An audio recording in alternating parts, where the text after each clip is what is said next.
Listen, it is time to master oil pastels. Whether you have never touched them before or you use them religiously, I'm going to get you to where you can draw this.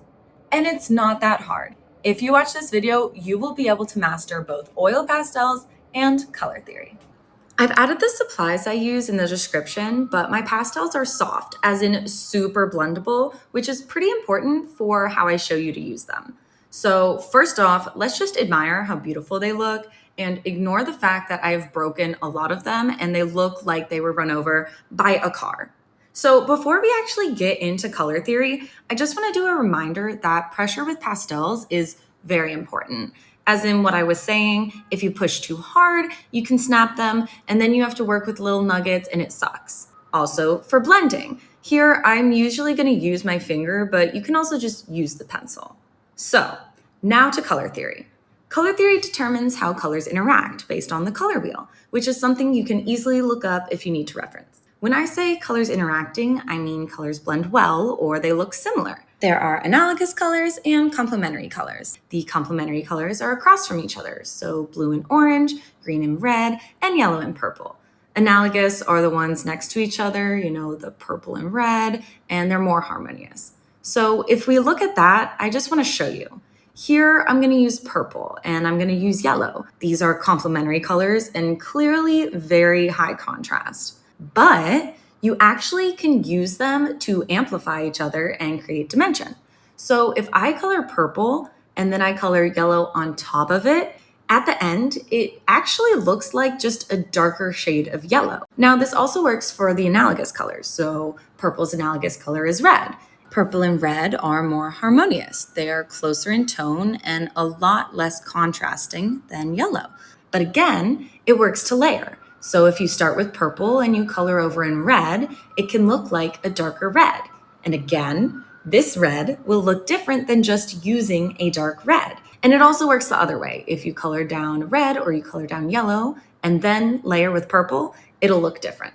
So that's a basic overview of color theory. Now, I'm a visual and practice learner, so I'm going to teach you how to apply this color theory on 6 fruits. Sorry, I'm a food artist, so that's what you get. First up, a pear. To draw one, start with a big circle, then draw a smaller one on top. Then, draw an outline connecting both to get the pear body. Add a little rectangle stem, and you have the base shape down. Now, I like to start with dark blue for the shadows. I always look at a reference photo to see the lighting, because where it's darker will be where you use the dark shades, and where it's lighter is where you can leave some white spots for light reflection. I've added dark blue to the left side of the pear and made sure to curve it with the pear. Then, I'll add in yellow for the opposite light side. Yellow and green and blue are analogous colors, so they easily blend and go well together. Now that both sides are set, I go in with green in the middle to blend both. And sorry, this pastel is a nub, so my hand is in the way and it looks horrendous, but I'm blending it. Then, I'm going to go over the dark side again with blue to make it darker since the green blended some. Then, I'll also add back some yellow. And again, I'll blend it all with green. For blending, you can use the pastels, although they might get multiple colors on them and then you have to clean them by rubbing them off on a sheet of paper, blah, blah, blah, blah, blah. Or you can try using Q-tips. Now, I personally like using my fingers, but it gets super messy and then I get it all over the paper. So if you use a Q-tip, you can rub in little circles and you can get a smooth blend. Now for coloring the stem. I don't like to just use brown. I usually use dark blue for the shadow side and yellow for the light side. Then I add some random blues or oranges or greens or honestly whatever color I'm feeling because I like them to look fun. And boom, a wonderful pear. Next up is a blueberry. Blue's complementary color is orange, so I'm going to start with that as a base. Oh, and also I forgot to draw the shape first, but shocker, it's a circle. I'm going to draw in the smaller circle and also the curved triangle things that make up the top of the blueberry, plus the very small circle in the middle of that. I first go over the shape in orange and I color around the biggest circle's edge. So that's primarily going to be the bottom because I want some light reflection. Then I'll block off the lightest areas with a light blue so I know where I want to try to keep white. Then I'll color in the blueberry with that light blue. Next, I'll take a slightly darker blue and color closer to the circle's edge and make the blueberry top darker. Repeat this with darker blues until the outside and bottom of the blueberry is dark. I'll add some white to the sections we saved and blend it with the Q-tip. I wanted it a little darker, so I went back and added more blues over top, but really it's to your liking. And with that, the second fruit is done. Next up, raspberry. To draw this shape, you'll draw a very curvy upside down triangle and then add a crescent or an upwards curve in the top middle. Then go in to create all the little circles of the berry following that curve. Now, drawing this is a little harder than the others, but the little circles will essentially bend around each other. I'll give you a close-up for this since it's a tad more complex. Okay, so looking at it, the shape looks like a slightly upside down snowball pile. I also didn't follow all the line shapes, my bad, so I'm gonna erase that. For coloring, I start with green, red's complementary color, for the darkest sections. That would be the creases where the little circles meet each other. The way that I'm drawing is having the light come from the left side and the darker side on the right. This helps with planning where to place the shadows. Now, I'm also going to circle out some white spots to try to keep uncolored for highlights. This will make it look more 3D or realistic. Although, let's be honest, we aren't exactly going for realism here. Let's zoom in again to show you the setup. And now that we're prepped, I'm gonna go in with the green to the dark side, and I'm adding it to the edge of the little circles we marked. Then, I go in with purple, red's analogous color, for another layer of depth, and place it in the deepest shadows and crevices. Next up, red. I'm coloring over the entire circles, aside from the white spots we marked. Then, I use a lighter pink to go around the left side of the circles to show more of the light side. I still try to leave some of the white, but oh my gosh, I made it so small. It is literally so difficult for me to not color it. So at least you try to keep it white. I go back over with dark red, adding it especially to the darker purple and green parts, and I blend. I end up wanting the darker sections even darker. This is great because you can always go back in and add the purple and the green or whatever other layer colors. So I add back some purple to the dark areas for more contrast and depth. You can keep adding layers and tweak it for how you want it to look. To be honest, again, I'm better at large scale raspberry for this because these pastels are thick, but you get an idea. And with that, we are 3 fruits in and done and 3 to go.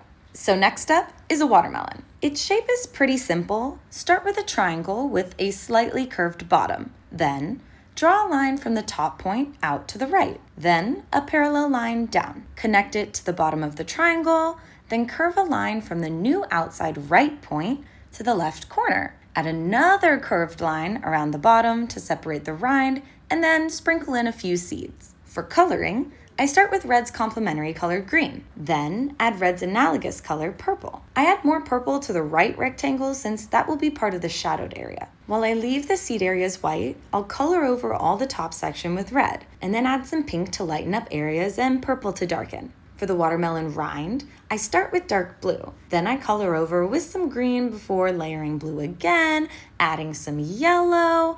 Basically, I'm making it a bright green, but I want the blue to really stand out for contrast. You can go over in green instead. It's all personal taste. For the middle section, I use a green and off-white yellow. For the seeds, I layer dark blue, orange, purple, and again dark blue. Then, I make the red around them a little darker. And there we go. Next, an apple. Okay, you essentially draw a circle, but add a crescent little curved line towards the top where the stem will come. Then, for the circle, again, it's not exactly a circle, so change the shape a little where the top goes outside the circle and the bottom goes a little thinner. I believe in you. Explaining the shape is very difficult. I don't know the best way to do it, but you've got this. At the top, make a curved rectangle for the stem, and boom, shape is done and coloring time. I start by blocking off where I want white space to be with yellow, since I'll color the light side, the right side, with yellow first. I also add a line of yellow to the stem's right side. Then,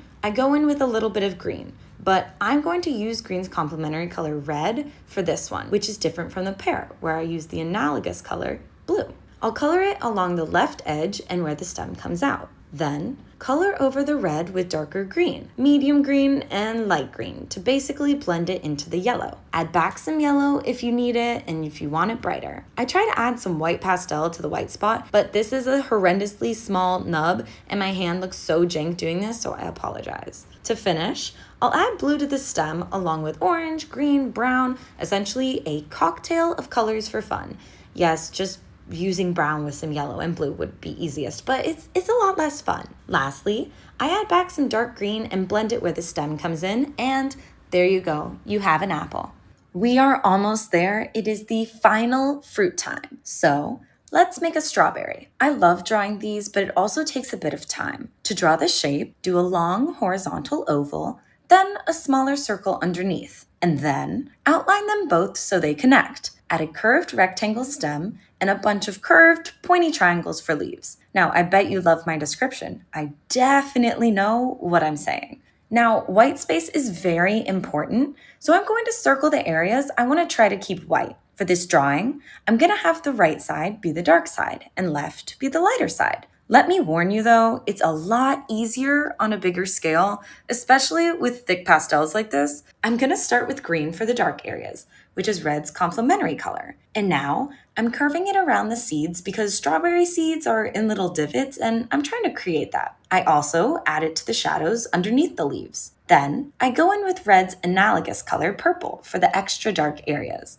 I'll curve it again, but mostly staying towards the right side, the dark side. Before I use red, I'm going in with pink for the lighter left side and try to curve it around the seeds as a little highlight. Okay, time for the main color, red. You'll see how the same pastel looks different on paper versus on the green and purple versus even on the pink. I'm coloring in the whole thing aside from the saved white spaces. And then I blend it with my Q-tip because my finger would smudge this entire thing. I go back in with red and brighten it up after I've blended. I tried going in with white over the white areas, but my little nub of a white pastel did not work well. For the seeds, I add in yellow. And okay, honestly, I liked it more before the yellow pastel was so large, but that's okay. I add some purple for a seed shadow because purple and yellow are complementary colors, and then I blend it. Time for the stem.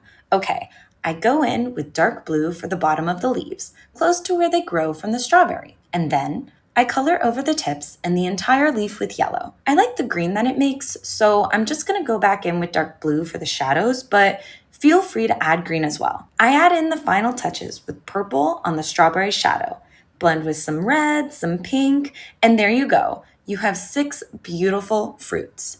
All right. That is the basis of using color theory with oil pastels. But don't be afraid to test it out. Lots of colors layer well, and it's important to keep in mind that lighting and shadows affect it too. Thank you so much for watching, and let me know in the comments how yours turned out or what else you want to see. Don't forget to subscribe for more content and have a great rest of your week.